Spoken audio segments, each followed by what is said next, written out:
Om Swastiastu, perkenalkan nama saya Lumera Warsini dari program studi pendidikan bahasa Inggris. Di video ini saya akan menjelaskan materi agama Hindu, yaitu tentang serada dan manusia Hindu. Nah, yang pertama ada perbedaan unsur jasmani dan rohani manusia. Dalam agama Hindu, manusia disebutkan terdiri dari dua unsur, yaitu unsur jasmani dan unsur rohani.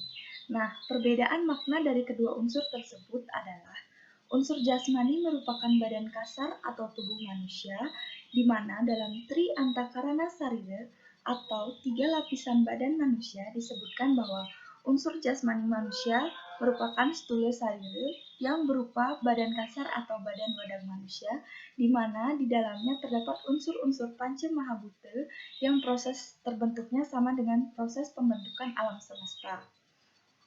Nah, selanjutnya ada unsur rohani manusia. Dalam agama Hindu, unsur rohani manusia berupa Atman. Atman merupakan percikan kecil dari ide Sang Yang Widi Wasa, di mana Atman ini mempunyai sifat yang sama dengan Tuhan, serta bersemayam di setiap tubuh makhluk hidup dan memberikan hidup kepada setiap makhluk hidup. Nah, Atman yang menjiwai manusia disebut dengan Jiwatman. Dalam Tri Antakarana Sarira, Atman disebutkan masuk ke dalam bagian Antakarana Sarira atau badan halus. Nah, dalam agama Hindu disebutkan bahwa manusia hidup memiliki tujuan. Adapun tujuan hidup agama Hindu ada 4 yang disebut dengan Catur Purusa Artha, di mana bagian-bagiannya terdiri dari yang pertama ada Dharma, yang diartikan sebagai agama atau kewajiban. Jika manusia telah memiliki agama, maka ia telah memiliki landasan moral untuk mencapai tujuan hidup yang selanjutnya. Nah, tujuan hidup manusia yang selanjutnya menurut agama Hindu disebut dengan artha. Artha di sini memiliki makna materi yang dalam artian sempit diartikan sebagai uang, serta dalam artian yang lebih luas lagi diartikan sebagai kesuksesan. Nah, ketika manusia telah memiliki uang, maka ia akan mampu memenuhi kebutuhan hidupnya, baik berupa kebutuhan pokok, kebutuhan sekunder, serta kebutuhan-kebutuhan yang lain yang bersifat mewah. Nah, ketika artha ini telah terpenuhi, maka kita masuk ke dalam tujuan hidup yang selanjutnya yang disebut dengan kama. Kama di sini berarti kesenangan, baik itu kesenangan akan hal-hal yang berhubungan dengan keindahan, atau dalam kutip diartikan juga sebagai kepuasan seksual. Dalam agama Hindu, reproduksi di sini bertujuan untuk menghasilkan keturunan atau regenerasi yang nantinya akan mampu membebaskan leluhurnya dari dosa-dosanya di masa lalu. Untuk itu, agama Hindu menganjurkan adanya pernikahan atau grihastha asrama. Nah, selanjutnya ada yang namanya moksa. Moksa di sini merupakan tujuan hidup tertinggi dari agama Hindu, di mana moksa merupakan kebahagiaan atau kebebasan rohani. Dalam kondisi ini juga diartikan bahwa Atma telah mencapai kebebasan dan telah dapat bersatu dengan Brahman atau Tuhan, sehingga ia tidak lagi terikat dengan hal-hal yang bersifat dengan keduniawian dan tidak lagi terikat dengan adanya punarbawa, reinkarnasi, atau samsara. Selanjutnya ada tugas dan kewajiban manusia Hindu. Dalam agama Hindu disebutkan bahwa manusia hidup mempunyai tugas dan kewajiban untuk menjaga keseimbangan alam semesta dengan cara melaksanakan pancayatnya atau 5 korban suci yang tulus ikhlas. Bagian-bagian dari pancayatnya tersebut meliputi dewoyatnya, pitrayatnya, resiyatnya, manusiatnya, dan budayatnya. Dengan melaksanakan pancayatnya ini, maka umat Hindu percaya keseimbangan alam akan terjaga serta dijauhkan dari hal-hal yang bersifat negatif. Nah, selanjutnya ada makna Sloka Bhagavad Gita. Dalam Sloka Bhagavad Gita, bab 7, Sloka 3 disebutkan bahwa di antara beribu-ribu manusia, hanya segelintir orang yang berjuang untuk kesempurnaan, dan di antara yang berjuang dan sukses, belum tentu seorang pun mengenalku secara benar. Sloka tersebut memiliki makna bahwa di antara sekian banyak manusia yang berjuang untuk mencapai kesempurnaan atau moksa, hanya sedikit orang yang benar-benar berdedikasi kepadanya. Bahkan, yang telah mencapai kesempurnaan pun belum tentu mampu mengetahui Tuhan yang sebenarnya.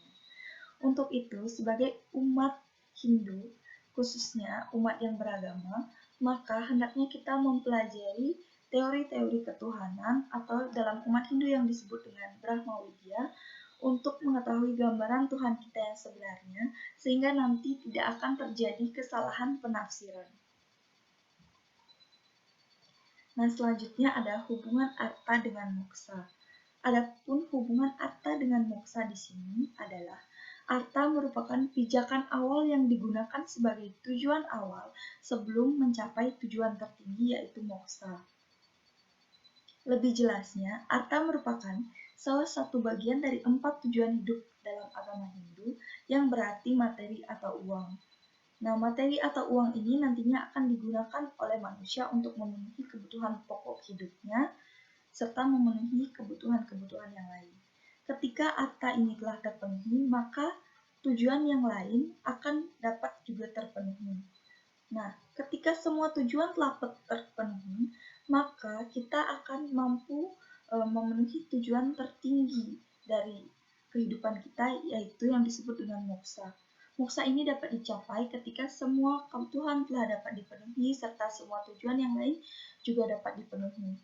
Moksa ini juga dapat dicapai tergantung dari bagaimana kita menggunakan arta, kama, dharma dalam penerapannya di kehidupan ini. Materi selanjutnya yaitu mengenai Pancasrada.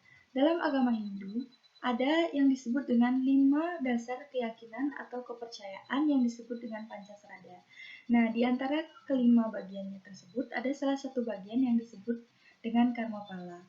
Karmapala di sini terdiri dari 2 kata. Yang pertama yaitu karma yang berarti perbuatan, serta pala yang berarti hasil. Karmapala secara harfiah berarti hasil dari setiap perbuatan.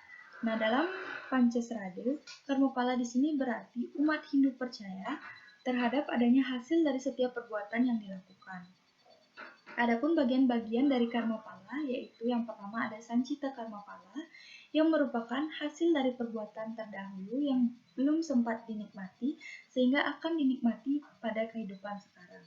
Yang kedua ada Prarabdha Karmapala, yaitu hasil perbuatan yang dinikmati ketika berbuat atau sekarang berbuat, sekarang bisa dinikmati.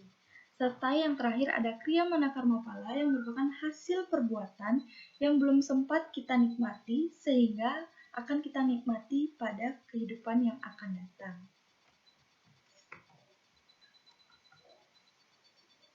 Selanjutnya ada penerapan ajaran Pancasrada dalam kehidupan sehari-hari. Nah, seperti yang saya jelaskan tadi, bahwa Pancasrada merupakan 5 dasar atau konsep kepercayaan dalam agama Hindu. Salah satu bagiannya adalah ada yang disebut dengan Brahman, yang berarti percaya terhadap adanya Tuhan. Adapun pelaksanaan atau penerapan Brahman dalam kehidupan sehari-hari bisa dilaksanakan melalui pelaksanaan pancayatna, serta melakukan persembahyangan, baik dalam bentuk persembahyangan sehari-hari, 3 kali sehari, ataupun persembahyangan pada saat hari-hari raya suci seperti Galungan, Kuningan, Saraswati, Tilem, Purnama, dan yang lain sebagainya. Selanjutnya, saya akan menjelaskan tentang Atman. Nah, pengertian dari Atman di sini merupakan percikan kecil dari Ide Sang Yang Widiwasa yang memberikan hidup kepada setiap makhluk. Atman di sini mempunyai sifat yang sama dengan Tuhan. Nah, umat Hindu di sini yakin akan adanya Atma seperti yang disebutkan dalam konsep Pancasrada yang kedua, yaitu Atman. Contoh adanya Atman adalah makhluk hidup dapat hidup karena adanya Atman yang bersemayam dalam tubuh mereka. Contoh dari adanya Atman ini adalah adanya reinkarnasi atau kelahiran kembali. Reinkarnasi di sini terjadi ketika Atma masih berkaitan dengan urusan yang bersifat keduniawian, seperti dia masih memiliki hutang atau rena di kehidupan yang masa lalu, sehingga dia akan terlahir kembali di kehidupan yang akan datang. Selanjutnya, saya akan menjelaskan tentang sloka yang menjelaskan tentang Karmapala. Nah, dalam Bhagavad Gita bab 3, sloka 14, disebutkan bahwa Anad Bhavanti Bhutani Parjanya Anasambhawah Yajnat Bhavati Parjanyo Yajnah Karma Samudawah, yang artinya dari makanan makhluk menjelma Dari hujan lahirnya makanan, dari yadnya muncullah hujan, dan yadnya lahir dari pekerjaan. Penjelasan mengenai sloka ini yaitu, karmapala berarti buah perbuatan. Setiap perbuatan pasti akan mendatangkan hasil, sebagaimana seorang petani yang menanam padi, maka padilah yang dipanen.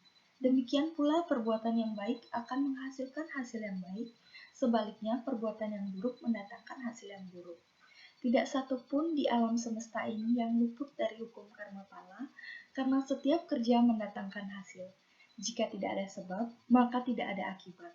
Inilah hukum sebab akibat yang merupakan keyakinan mendasar dalam ajaran agama Hindu.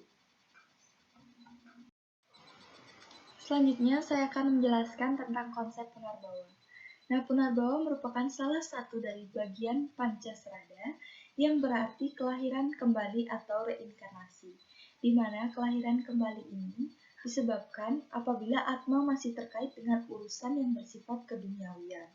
Nah, reinkarnasi ini berkaitan erat dengan hasil dari perbuatan atau karmapala, di mana perbuatan yang dahulu mempunyai pengaruh terhadap bagaimana ia lahir di kehidupan selanjutnya. Baik, sekian materi yang dapat saya sampaikan dalam video ini. Saya tutup dengan Paramesanti. Om Santi Santi Santi Om.